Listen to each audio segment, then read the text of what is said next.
So hello guys, in the in previous video we are discuss about what is machine learning and what is the application and limitations of machine learning. In this video we are discuss about what is regression.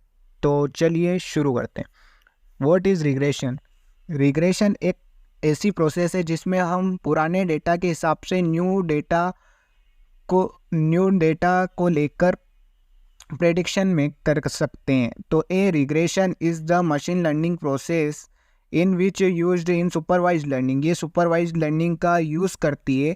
Supervised learning में होता क्या है कि supervised learning में होता ये है कि बहुत सारे इनपुट होते हैं, इनपुट डेटा रहता है, उसके साथ आउटपुट भी ऑटोमेटिकली जनरेट रहता है और मशीन ऑलरेडी ट्रेन रहती है. ठीक है. तो investing relationship between independent variable क्या रहता है? इंडिपेंडेंट वेरिएबल वो वेरिएबल रहता है या वो फीचर रहता है जिसकी सहायता से अपन जो है कोई भी डिसीजन ले सकते हैं.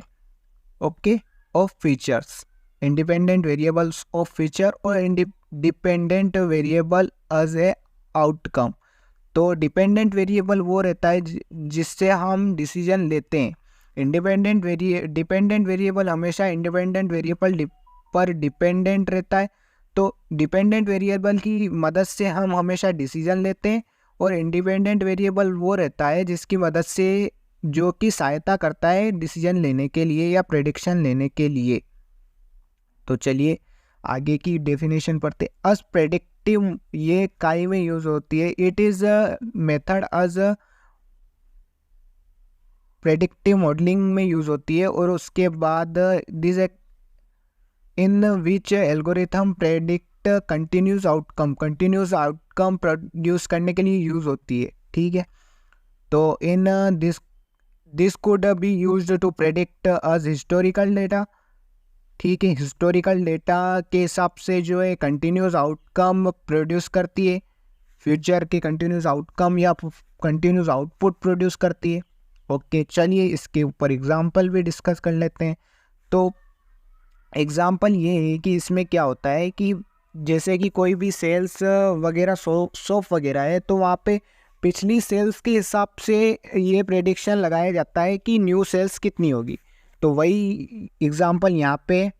तो in sales environment a organisations could use regression as a machine learning process predict the next month sale. तो अगले मंथ की सेल प्रेडिक्ट की जाती है पुरानी सेल्स को देख के. अब एडवांटेज एंड कॉमन रिग्रेशन. ठीक है. तो क्या होता है अब इसमें एडवांटेजेस देखते हैं. पहला एडवांटेज देखते हैं फोरकास्टिंग कंटिन्यूस आउटकम. एक तो ये कंटिन्यूस आउटकम देता है जैसे कि हाउस प्राइस देख सकते हैं, स्टॉक की प्राइसेस देख सकते हैं और सेल्स देख सकते हैं पुराने डेटा के हिसाब से. ओके. अब नेक्स्ट पॉइंट देखते हैं predict the future retail sales. Future की रिटेल सेल्स और मार्केटिंग कंपनीज टू इंश्योर. ये एग्जांपल तो अपन ने पहले ही देख लिया था जिसमें हम पुरानी सेल्स के हिसाब से अगले मंथ में क्या सेल होने वाला है वो देखते हैं. Resources are efficiently use. Resources का इफिशिएंटली यूज़ किया जाएगा. हम देख लेंगे कौन सा आइटम सबसे ज़्यादा बिका था हिस्टोरिकल डेटा के हिसाब से और फिर उसी के रिसोर्सेज को बढ़ा देंगे तो रिसोर्सेज तो इफिशिएंटली यूज़ होंगे ही सही. अब नेक्स्ट जो है थर्ड पॉइंट क्या है हमारा? प्रेडिक्ट कस्टमर और ट्रेंड्स. ठीक है. कस्टमर और ट्रेंड्स को स्ट्रीमिंग सर्विसेज और ई कॉमर्स वेबसाइट के लिए प्रेडिक्ट करता है. ओके. ई कॉमर्स वेबसाइट के लिए और स्ट्रीमिंग सर्विसेज के लिए जो है कस्टमर वगैरह को प्रेडिक्ट करता है. Analysis the data set to establish the relationship between the variable और आउटकम.